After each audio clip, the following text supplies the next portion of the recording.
കണ്ണുകടിയിലേക്ക് മാന്യ പ്രേക്ഷകർക്ക് സ്വാഗതം. കണ്ണുകടിക്ക് ഈ ലക്കത്തിൽ കാണാൻ കഴിഞ്ഞത് ഇരട്ടക്കുളങ്ങര എന്ന ഗ്രാമത്തിൽ അതിക്രൂരവും കണ്ണിച്ചോരയില്ലാത്തതുമായ ഒരു പ്രവൃത്തിയാണ്. ഇരട്ടക്കുളങ്ങര കുളത്തിൽ കുളിക്കാനിറങ്ങിയ സൂണൻ എന്ന ചെറുപ്പക്കാരന്റെ തോർത്ത് കാണാനില്ല. ഒത്ത വീതിയും ഒത്ത നീളമുള്ള ഇതുപോലൊരു തോർത്ത് ആ നിവാസികൾക്കൊന്നും തന്നെ ഇല്ലെന്നാണ് സൂണന്റെ സുഹൃത്തായ രവിയുടെ വാദം. സാർ, ഞാൻ ഒരുമിച്ചാ പോയി. കഴിഞ്ഞ ഉത്രാടത്തിന് ഉച്ചയ്ക്ക് ഞാൻ വീട്ടിൽ നിൽക്കുമ്പോഴാണ് സൂണം വന്നെന്നെ പറഞ്ഞത് ജംഗ്ഷന് വരെ ഒന്ന് പോകാമെന്ന് പറഞ്ഞു. ജംഗ്ഷനിൽ പോകാമെന്ന് പറഞ്ഞപ്പോൾ ഞാൻ വിചാരിച്ച രണ്ടെണ്ണം അടിക്കാനായിരിക്കും, ഉത്രാടമല്ലേ. അങ്ങനെ ചെന്ന് അവന്റെ കൂടെ ഞാൻ ജംഗ്ഷനിൽ ചെന്നപ്പോൾ അവൻ പറഞ്ഞു തുണിക്കടയിലൊന്ന് കയറാമെന്ന് പറഞ്ഞു. തുണിക്കട കയറിച്ചെന്ന് അവൻ പറഞ്ഞു എനിക്ക് തോർത്ത് മേടിക്കണമെന്ന് പറഞ്ഞു. അങ്ങനെ ഞങ്ങൾ രണ്ടുകൂടെ ചെന്ന തോർത്ത് വാങ്ങിച്ചത് നല്ല ഒത്ത വീതി ഒത്ത നീളമുള്ള തോർത്തായിരുന്നു.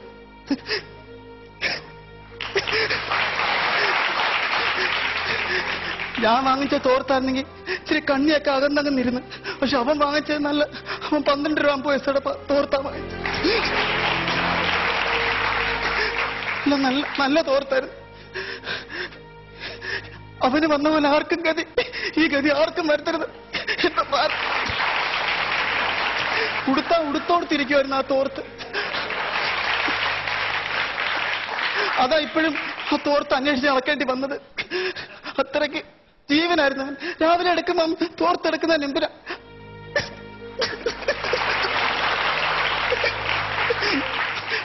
ഒരു 5 മിനിറ്റെങ്കിലും പ്രാർത്ഥിക്കുമായിരുന്നു തോർത്തി തൊട്ട്. തോർത്ത് പോയി ആർക്കും ഗതി വരുത്തി. ഇത്രയുള്ള സാറേ എനിക്ക് പറയാം. എനിക്ക് ശരി സാറേ. സ്വന്തം കുഞ്ഞിനെ സ്നേഹിക്കുന്നതിനേക്കാൾ കൂടുതൽ സ്നേഹിക്കുകയും താലോലിക്കുകയും ചെയ്ത തോർത്ത് നഷ്ടപ്പെട്ടതിനെ കുറിച്ച് സൂണന്റെ ഭാര്യയ്ക്ക് പറയാനുള്ളത് ഇപ്രകാരമായിരുന്നു.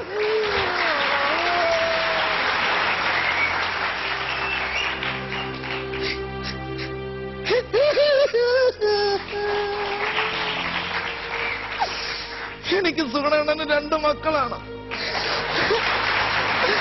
പക്ഷെ ആ മക്കളെക്കാളി അങ്ങേർക്കിട്ട് തോർത്തായിരുന്നു. ആ തോർത്തില്ലാത്ത സുഗുണണ്ണനെ കാണുമ്പോ എനിക്ക് സഹിക്കൂലേ. അയ്യോ, ആ തോർത്തില്ലാത്തോണ്ട് ഞങ്ങൾ കുളിച്ചിട്ട് എത്ര നാളെന്നറിയോ.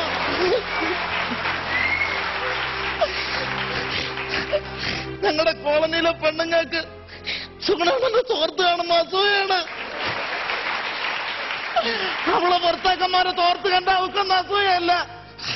എന്റെ മക്കൾക്ക് സ്കൂളിൽ പോവാൻ വയ്യ. സ്കൂളിൽ ചെല്ലുമ്പോ പിള്ളേരും ടീച്ചർമാരെല്ലാം ഇട്ട് കളിയാക്കും തോർത്തിന്റെ പേരും പറഞ്ഞ്. നിന്റെ അച്ഛന് തോർത്തില്ലല്ലോ എന്ന് പറഞ്ഞ് ഞങ്ങള് പോലീസ് കേസ് കൊടുത്ത്. പക്ഷെ പോലീസിന്റെ ഭാഗത്തുനിന്ന് ഇത്ര നാളായിട്ട് ഞങ്ങൾക്ക് അനുകൂലമായിട്ടൊന്നും വന്നിട്ടില്ല. ഇനിയെങ്കിലും തോർത്തുള്ള ഭർത്താക്കന്മാരുള്ള ചേച്ചിമാരുടെ രമേശ ഭർത്താവിന്റെ തോർത്ത് പോവാതെ സൂക്ഷിക്കണേ. ഇങ്ങനെ ഒരു ഗതി വരരുത്. സൂണനോടൊപ്പം കുളിച്ച വാസുവിനെ സംശയിച്ച് ഞങ്ങൾ വാസുവിന്റെ വീട്ടിലെത്തി. വാസുവിന് പറയാനുള്ളത് ഇപ്രകാരമായിരുന്നു. എന്താ ഇത് മനഃപൂർവ്വം സാറേ, മനഃപൂർവ്വം. ഞാൻ എടുത്ത കാര്യമല്ല സാറേ ഇത്. സത്യം ഞാൻ എടുത്തിട്ടില്ല. തോർത്ത് ഞാൻ എടുത്തിട്ടില്ല. ഇത് 12 വർഷം എന്നെ അകത്താക്കാനുള്ള പരിപാടി അവർ കാണിക്കുന്നത്. ഞാൻ എടുത്തിട്ടില്ല അവിടെ തോർത്ത്. എനിക്കെന്താ വേറെ തോർത്ത്? കാരണം ഞാൻ ചെറുപ്പം മുതൽ ഞാൻ തോർത്തെടുത്ത് കുളിക്കാൻ തുടങ്ങിയവനെ അറിയോ. ഞാൻ ഇന്നും നേരം തോർത്ത് കാണാൻ തുടങ്ങിയവനല്ല. എനിക്കിപ്പോ 54 വയസ്സുണ്ട്. എനിക്കിപ്പോ അറിയോ, എന്റെ 17ാമത്തെ വയസ്സിൽ എന്റെ അച്ഛൻ മേടിച്ചെന്ന അടിപൊളി തോർത്ത് എന്റെ ഇരിപ്പുണ്ട്. ഞാൻ അത് വെച്ചാൽ ഇപ്പോഴും കുളിക്കുന്നത്. മീന്റെ കൊത്തെന്തോന്ന് ഞാൻ ഇതുവരെ അറിഞ്ഞിട്ടില്ല. വെള്ളത്തിൽ ഇറങ്ങിയാൽ മീന്റെ കൊത്തെന്തോന്ന് ഞാൻ അറിഞ്ഞിട്ടില്ല. ഒരു കൊത്ത് പോലും കൊള്ളിക്കാതെ എന്റെ തോർത്ത് എന്നെ സംരക്ഷിച്ചുകൊണ്ടിരിക്കുക. പിന്നെ അങ്ങനെ തോർത്ത് എന്റെ കൂടെ ഉള്ളപ്പോൾ ഞാൻ അയാളുടെ തോർത്തെടുക്കണം. എനിക്ക് അത് മാത്രമല്ല, എനിക്ക് വേറെ വരുമാനമുണ്ട്. അതിന്റെ ഈ വിഷമം. എന്റെ തോർത്തിനോട് അവർക്ക് അസൂയ. അവർക്ക് വേണമെങ്കിൽ ഞാൻ കൊടുത്തേക്കാം തോർത്ത്. അത്രയ്ക്ക് അസൂയ അവിടെ സാറേ സംസാരിക്കണം. ഞാൻ തോർത്ത് തന്നേക്കാം, അവർക്ക് കൊടുത്തേരെ. എന്റെ തോർത്ത് ഞാൻ തന്നെ കൊടുത്തേരെ. നല്ല അടിപൊളിയായിട്ടുള്ള എന്റെ ഈ തോർത്ത് കണ്ടിട്ടായിരിക്കും അവർക്ക് അസൂയെങ്കിൽ അവരെടുത്തോട്ടെ. ഞങ്ങൾ കൊടുത്തേക്കാം തോർത്ത്. എനിക്ക് വേറെ വരുമാനം ഉണ്ടെന്ന് ഞാൻ പറഞ്ഞത് വേറെ ഒന്നുമല്ല. നമ്മുടെ താലൂക്ക് ആശുപത്രിയിൽ സാർ ഈ വിഷമം കൊണ്ട് തെറ്റിപ്പോന്നു. താലൂക്ക് ആശുപത്രിയിൽ രോഗികളെ ബോധക്കെടുത്താൽ എന്റെ തോർത്ത് അവർ ഡോക്ടർമാർ വന്ന് ഇടയ്ക്കിടയ്ക്ക് വാങ്ങിച്ചോണ്ട് പോകാറുണ്ട്. ആ രീതിയിൽ എനിക്ക് വരുമാനം വരുന്നുണ്ട്. അതുകൊണ്ടാണ് ഇവർക്ക് ഇത്ര കണ്ണുകടി. അല്ലെ പിന്നെ എന്നെ ഇങ്ങനെ പറയേണ്ട കാര്യം എന്താ? സത്യം സാറേ, ഞാൻ എടുത്തിട്ടില്ല സാറേ. വേണമെങ്കിൽ തോർത്തോ. അല്ല, ചുമ്മാ മനുഷ്യനെങ്ങനെ വിഷമം കൊണ്ടാ സാറേ, വിഷമം കൊണ്ടാ. കേസ് അന്വേഷിച്ച SI രാജശേഖരന് പറയാനുള്ളത് ഇതായിരുന്നു. 2007 സെപ്റ്റംബർ 17-ാം തീയതിയാണ് ഈ സുഗുണന്റെ ഈ സംശയിക്കപ്പെടുന്ന കാണാതെ പോയ തോർത്ത് മിസ്സാവുന്നത്. അന്ന് നടക്കാവ് പോലീസ് സ്റ്റേഷനിൽ വന്ന് സുഗുണന്റെ ഭാര്യ എന്ന് പറയുന്ന രാധാമണി എന്ന സ്ത്രീ ഞങ്ങൾക്ക് പെറ്റീഷൻ തന്നിരുന്നു. അന്നവര് അതിൽ കേസിൽ പറഞ്ഞിരുന്നതെന്ന് പറഞ്ഞാൽ അതിൽ ചുവന്ന കരയുള്ള തോർത്താണ് സുഗുണന്റെ കാണാതെ പോയത്. പക്ഷെ ഞങ്ങളുടെ പോലീസ് ഡോഗ് ജൂലി ഇതിന്റെ തെളിവ് കണ്ടുപിടിച്ചെന്ന് പറഞ്ഞു കഴിഞ്ഞാൽ അതൊരു നീലക്കരയുള്ള തോർത്തിന്റെ ഒരു തുണ്ടാണ് നമുക്ക് അതിന്റെ തെളിവായിട്ട് കിട്ടിയത്. അപ്പോൾ എന്തായാലും ഈ കേസ് ഞങ്ങൾ അന്വേഷിക്കും. കാരണം ഇവിടെ ആക്ഷൻ കൗൺസിൽ രൂപീകരിച്ചു. രാധാമണി എനിക്ക് പെറ്റീഷൻ തന്നു, DGPക്ക് കൊടുത്തു, എല്ലാവർക്കും കൊടുത്തു. രാധാമണിയെ കൊണ്ട് പറ്റുന്ന രീതിയിൽ എല്ലാവർക്കും കൊടുത്തു. അതുകൊണ്ട് എന്തായാലും ഇത്ര കഷ്ടപ്പെട്ട് കൊടുത്ത സ്ഥിതിക്ക് ഞങ്ങൾ ഇത് അന്വേഷിക്കും. തോർത്തിന്റെ കരയാണോ അതോ സുഗുണന്റെ വരയാണോ ശരിയല്ലാത്തതെന്ന് നമുക്ക് കണ്ണാടിയിൽ കാണാം. മാസങ്ങളോളം നനയ്ക്കാതെയും കുളിക്കാതെയും നിൽക്കുന്ന സുഗുണന്റെ വീട്ടുകാരുടെ നാറ്റം സഹിക്കാനാവാതെ അയൽവാസികൾ അവിടുന്ന് ഒഴിഞ്ഞു പോവുകയാണ് ചെയ്തത്. അത് മാത്രമല്ല, സുഗുണന്റെ വീട്ടിന്റെ ഭാഗങ്ങളിൽ സ്ഥലത്തിന് വില ഇടിഞ്ഞുകൊണ്ടിരിക്കുകയാണ്. റിയൽ എസ്റ്റേറ്റ് മാഫിയകൾ പോലും അവിടെ കാലുകുത്തില്ല എന്നാണ് നാട്ടുകാർ പറയുന്നത്. സുഗുണന്റെ കുടുംബത്തിന്റെ ഈ അവസ്ഥ നമുക്കൊന്ന് കാണാം.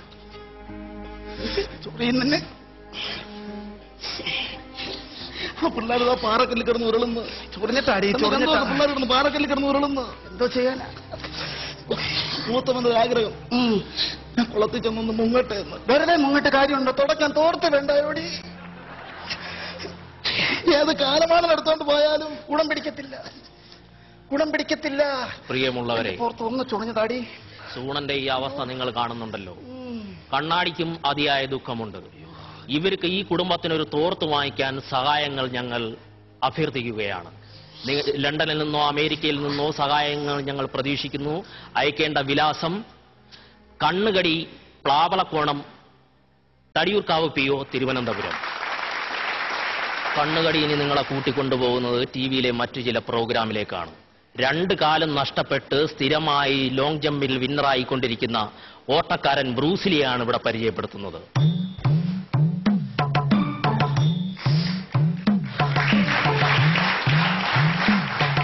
എനിക്ക് ലോട്ടറി കച്ചവടമാണ്. അപ്പൊ നമുക്ക് വേറെ മറ്റ് ആനുകൂല്യങ്ങളൊന്നുമില്ല. ഈ 2 കാലിൽ ഇറങ്ങിയാണ് ഞാൻ നടക്കുന്നത്. 3 പിള്ളേരുണ്ട്. അപ്പൊ സർക്കാരിന്റെ ഭാഗത്തുനിന്ന് നമുക്ക് ഒരു സംഭവം ഇല്ല. സർക്കാരിന്റെ അടുത്ത് ചോദിക്കുമ്പോൾ ഗവൺമെന്റ് എതിർത്തെടുക്കും, ഗവൺമെന്റിന്റെ അടുത്ത് ചോദിക്കുമ്പോൾ സർക്കാർ എതിർത്തെടുക്കും. അപ്പൊ ഇവർ രണ്ടും കൂടെ ഇങ്ങനെ അടിയുണ്ടാക്കി നമുക്ക് മറ്റു ആനുകൂല്യങ്ങളൊന്നുമില്ല. നമ്മളിങ്ങനെ നിരങ്ങി ജീവിക്കുക. സുഗുണൻ വളരെ വ്യക്തമായി പറയൂ. സുഗുണൻ വളരെ ആലോചിച്ച് വളരെ വ്യക്തമായി പറയൂ.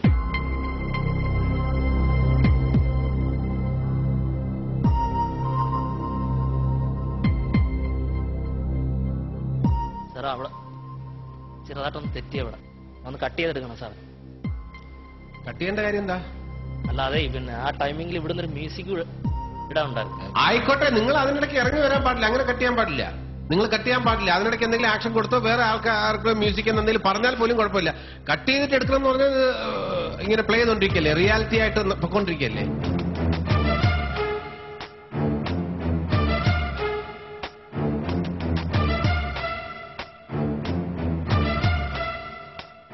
മ്യൂസിക് ഇവിടുത്തെ തെറ്റല്ലേ? അതെ, മ്യൂസിക് അവരുടെ മിസ്റ്റേക്ക് ആയിരിക്കാം. മ്യൂസിക് എന്ന് പറഞ്ഞിരുന്നാൽ നിങ്ങൾ കമ്മ്യൂണിക്കേറ്റ് ചെയ്തിട്ടുണ്ടെന്ന് ഞങ്ങൾക്ക് അറിയാൻ പറ്റില്ല. ജഡ്ജസ് എന്ന നിലയിൽ ഞങ്ങൾക്ക് അറിയാൻ പറ്റില്ല.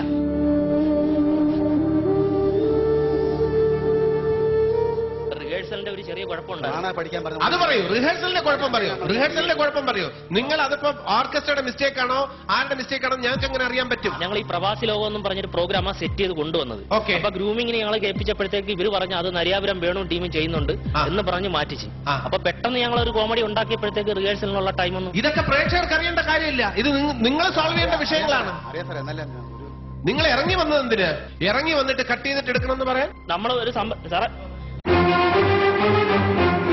അനൂപിന്റെ അടുത്ത് രതീഷിന്റെ അടുത്ത് ഈ സംഭവം ഞങ്ങൾ കേൾപ്പിച്ചതാ. പെട്ടെന്ന് അവര് മാറ്റാൻ പറയുമ്പോഴത്തേക്ക് ഞങ്ങൾ ചിരിപ്പിക്കാനുള്ള സാധനം എങ്ങനെ എഴുതും സാറേ?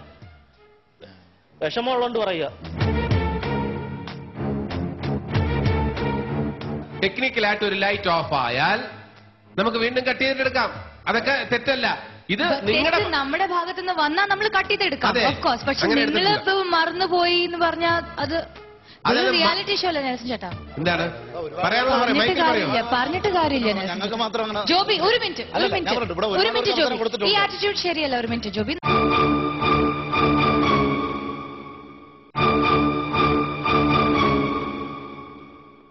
സംസാരിച്ചുകൊണ്ടിരിക്കുകയാണ്. അല്ല, അങ്ങനെ ഇറങ്ങിപ്പോകാനൊന്നും പാടില്ല. ഇത് സ്റ്റേജിൽ നിൽക്കൂ, ഞങ്ങൾ പറയാനുള്ളത് കേൾക്കണം. ശ്രുതിയെടുത്ത് ഞാൻ ഒരു കാര്യം ചോദിച്ചോട്ടോ. ഒരു സംഭവം നമ്മൾ ചെയ്തുകൊണ്ട് വന്ന് പെട്ടെന്ന് ഇവര് മാറ്റാൻ പറയുമ്പോൾ ഞങ്ങളെ ഇവിടെ നിന്ന് എടുത്തിട്ട് വെച്ചു. അതൊക്കെ വിഷയം വേറെയാണല്ലോ. ഇപ്പൊ നമ്മളൊരു കാര്യം ചെയ്യും. നിങ്ങളുടെ ഫസ്റ്റ് അദ്ദേഹത്തിന്റെ ഹലോ അങ്ങനെ അതൊരു വികാരപരമായിട്ട് സമീപനം പാടില്ല. ഞാൻ പറയാതെ ഇത് ജഡ്ജസ് പറയുന്നത് കേൾക്കൂ, കംപ്ലീറ്റ് ചെയ്തിട്ട് പോകും. സംസാരിച്ച് നമുക്ക് സൊല്യൂഷൻ ഉണ്ടാക്കാം. ഒരു മിനിറ്റ് ശ്രുതി, ഒരു മിനിറ്റ്. 3 പ്രാവശ്യം പറയാം സാർ കയറിയപ്പം 3 പ്രാവശ്യം ചേട്ടൻ ഒരു പീസ്. ഓക്കെ, ഒരു സെക്കൻഡ് ഞാൻ ചോദിച്ചോട്ടെ. ഞങ്ങൾക്ക് തെറ്റുപറ്റി.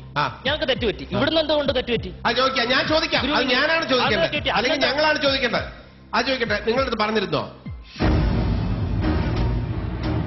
ഓർക്കസ്ട്രയോട് പറഞ്ഞിട്ടില്ല. നെൽസൺ ചേട്ടാ ഒന്ന് പറയൂ, ഓർക്കസ്ട്രയോടൊന്നും പറഞ്ഞിട്ടുണ്ടായിരുന്നില്ലല്ലോ മ്യൂസിക്കിനെ പറ്റി. ഓർക്കസ്ട്ര മറന്നുപോയാൽ തന്നെ സോൾവ് ചെയ്യാൻ പറ്റുന്ന ആളാണ്.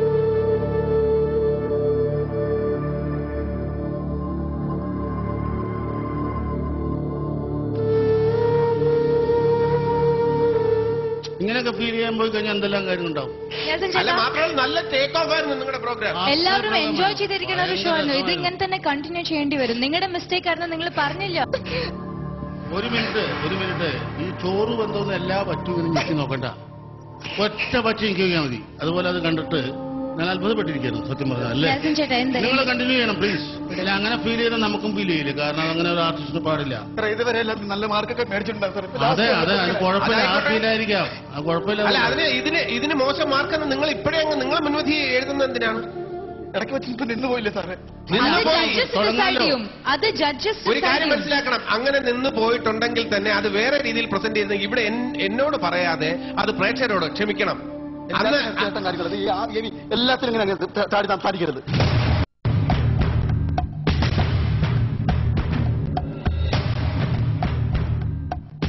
ആവശ്യമുള്ള കാര്യം മാത്രം സംസാരിക്കണം. സംസാരിക്കാതെ ഞാൻ ബാക്കിലോട്ട് നമ്മളോട് സംസാരിച്ചാൽ മതി. ഇവിടെ കുറഞ്ഞ സാധനം സംസാരിക്കും.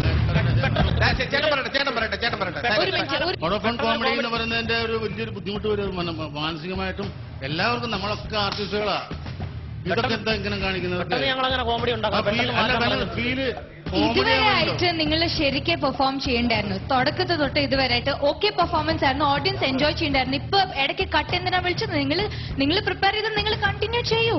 ബാക്കി ഈ കഥ ഇപ്പൊ ജഡ്ജസ് അറിഞ്ഞില്ലേ? അവര് ഡിസൈഡ് ചെയ്യും. അവര് ഡിസൈഡ് ചെയ്യട്ടെ മാർക്സും കമന്റ്സ് ഒക്കെ. അതെങ്ങനെ അതെന്തിനാ നിർത്തണം? തീരുമാനം ഞങ്ങളാണ് എടുക്കേണ്ടത്. നിങ്ങൾക്ക് എന്താ വേണ്ടതെന്ന് വ്യക്തമായിട്ട് പറയൂ. അല്ലല്ല, ഞങ്ങൾ പിന്മാറാൻ തീരുമാനിച്ചു.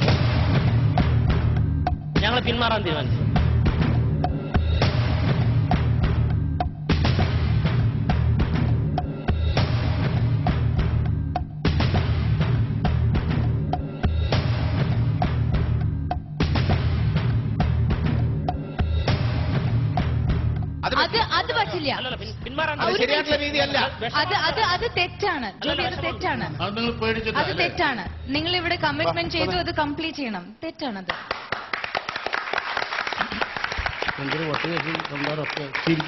എല്ലാവരും ക്ഷമിക്കണം. ജഡ്ജസ് ക്ഷമിക്കണം. ഓഡിയൻസ് ക്ഷമിക്കണം. ഇത് VIP ടീമിന്റെ തരിവിട എന്നൊരു ചെറിയ പ്രോഗ്രാമാണ്. ഇഷ്ടപ്പെട്ടെങ്കിൽ എല്ലാവരും ഒന്ന് കൈയടിക്കും.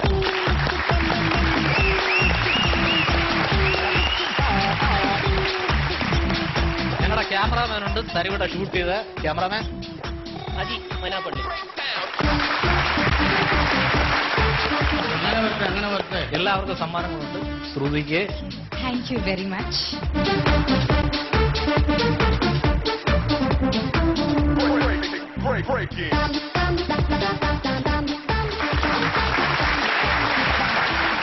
Time for another small break before ending the program. Stay tuned to Vodafone Comedy Stars.